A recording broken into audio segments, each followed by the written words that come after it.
سجدہ آفتاب امام علی ابن الحسین علیہ الصلاۃ والسلام۔ امام علی ابن الحسین جن کا لقب سجاد اور زین العابدین ہے، شیعوں کے چوتھے امام ہیں۔ آپ 5 شعبان 38 ہجری کو اس دنیا میں تشریف لائے۔ آپ واقعہ عاشورہ میں موجود تھے لیکن شدید بیمار تھے۔ یہ بیماری الہی مصلحت تھی تاکہ جہاد کی ذمہ داری سے آپ سبکدوش ہو جائیں اور امام حسین علیہ السلام کے بعد شیعوں کا سلسلہ امامت جاری رہ سکے۔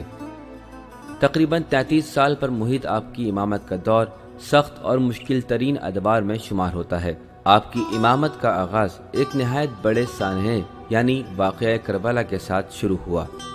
کربلا میں واقعہ عاشورہ نہ صرف شیعوں بلکہ تمام عالم اسلام کے لیے ایک تاثیر گزار واقعہ تھا۔ حیات انسانی کے ہر زمانے میں قتل و غارت اور اسیری کے واقعات موجود ہیں، لیکن پیغمبر خدا کے فرزند کا قتل اور ان کے اہل بیت کو قیدی بنایا جانا تاریخ میں بے نظیر ہے، جو حاکم وقت کے ظلم کی انتہا کا واضح ثبوت ہے۔ یہ تمام چیزیں اور ساتھ ہی معاشرے میں موجود فسق و فجور اور سیاسی فساد کے مقابل ایک مسلح کی ضرورت تھی جو معاشرے کو اس جہالت و فساد سے نجات دلائے۔ امام سجاد علیہ السلام میدان عمل میں وارد ہوئے، لیکن آپ نے مصلحت امامت کے تحت بنی امیہ کے خلاف قیام کا فیصلہ نہ کیا۔ حالانکہ خون خواہی امام حسین علیہ السلام کے لیے آپ کو کئی ایک خطوط موصول ہوئے اور مختلف لوگوں کی جانب سے قیام کیا گیا، لیکن آپ کسی کے ساتھ وارد میدان نہ ہوئے، کیونکہ آپ اس زمان و مکان کی شرائط کے تحت معاشرے کی اصلاح کے لیے کسی اور چیز کو اہم سمجھتے تھے۔ امام سجاد علیہ السلام نے لوگوں کو دعا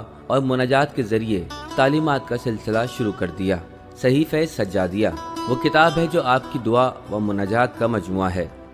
250 سالہ انسان نامی کتاب میں ہم پڑھتے ہیں کہ امام سجاد کی جانب سے اس دور میں نمایاں ترین کام جو انجام دیے گئے، جس میں خالص اسلامی تفکر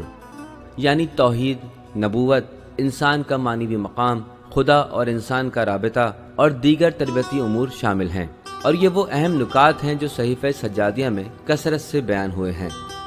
آپ صحیفہ سجادیہ کو سامنے رکھیں اور دوسری طرف اس زمانے کے لوگوں کی اسلامی افکار کو سامنے رکھیں تو بآسانی معلوم ہو جائے گا کہ یہ دونوں ایک دوسرے سے کتنے زیادہ فاصلے پر تھے۔ اس وقت کہ جب اسلامی دنیا کی اکثریت مادیات اور مادی افکار و راہ و روش پر گامزن تھی، یعنی خلیفہ عبد الملک مروان سے لے کر اس کے اطراف کے علماء بھی سب کے سب دنیا پرستی اور خود خواہی میں مبتلا تھے۔ ایسے میں امام سجاد علیہ السلام لوگوں سے خطاب کرتے ہوئے فرماتے ہیں، آیا کوئی حریت پسند مرد موجود نہیں ہے جو ان سگ نما شکل والوں کو ان کے مقام تک پہنچائے؟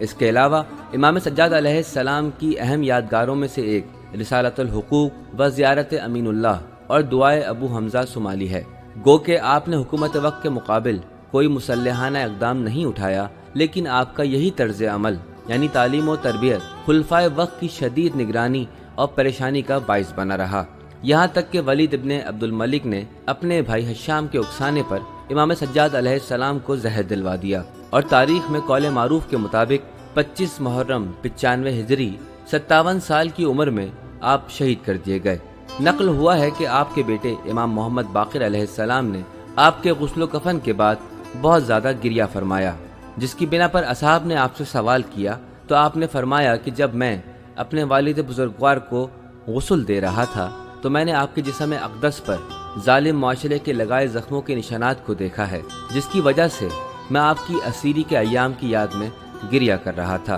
امام سجاد علیہ السلام کا جسد مطہر مدینہ منورہ قبرستان جنت البقیع آپ کے چچا امام حسن علیہ السلام کے برابر میں تدفین ہوا، اور بعد میں امام سجاد علیہ السلام کے بیٹے امام محمد باقر علیہ السلام اور امام جعفر صادق علیہ السلام کی تدفین بھی اسی جگہ آپ کے برابر میں انجام پائی۔